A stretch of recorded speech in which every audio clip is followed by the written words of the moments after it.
Since the Trudeau government started getting questions about the National Emergency Strategic Stockpile and why the country was so low on personal protective equipment, they've really wanted to change the channel. They've tried to say that, well, this was never meant to be something that supplied personal protective equipment, like masks for every hospital worker in the country, but nobody ever said that that's what it was about. It is supposed to be there as a backstop in times of pandemics. In times of a major outbreak, that's what it's supposed to be there for. And yet we've got the minister out saying that this isn't about supplying everyone. We've now got bureaucrats, people like Sally Thornton. She is the Vice President for Health Security Infrastructure. She is actually in charge of the stockpile. And appearing before the House of Commons Health Committee in a virtual setting the other day, began talking about the fact that, yes, they had actually shrunk the National Emergency Strategic Stockpile. An independent assessment of the Federal Warehouse Network looked at the footprint and found it was too large. Recommendation was to move from 9 warehouse locations to 6, and that would be more efficient and provide the same response capacity. We began to implement that. As a part of that, items of value were repositioned and other obsolete assets were disposed in accordance with Treasury Board Directive on disposal of surplus material. Okay, so they went from 9 warehouses plus 2, national warehouses, 9 regional and 2 national, to 6.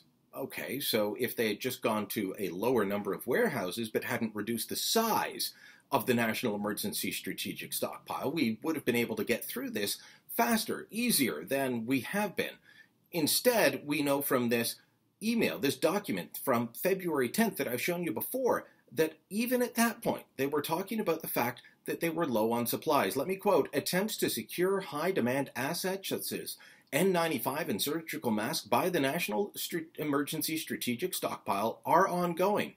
The National Emergency Strategic Stockpile is able to secure modest supplies of surgical masks and N95 masks with delivery staggered by industry due to mounting market pressures."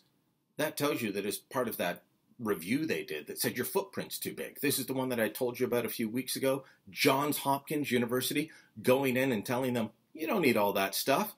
Well, that was the study that said, reduce the number of warehouses, reduce how much you're holding too much supply. And now we know that's not the case. Sure, hindsight's 20/20, but the point of a stockpile is that you're ready so that you're not subject to mounting market pressures, as this memo said. Now, to try and, distort, to try and throw MPs off the scent, Thornton said, well, we've supplied more than 1 million masks. I think the number was 1.5 million since April 1st. Well, April 1st is when they started bringing in new supply. It's not the stockpile that was there. So that's not the system working as it should to fight back against the pandemic. That is the federal government scrambling. Fighting a pandemic is incredibly difficult, but when you are behind the 8 ball because you didn't plan properly, because you threw away 15 years of pandemic planning to try and save money, that is a problem. And that, ladies and gentlemen, is what has happened here. I've been telling you about this for some time.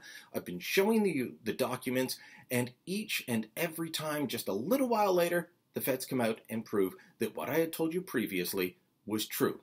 They cut the funding here from more than $70 million down to $51 million, and they stopped stockpiling the things we need in the case of an emergency. What is the point of an emergency stockpile if it's not there when we really need it? This is one of the many areas where the federal government has failed the entire country in fighting back against COVID-19.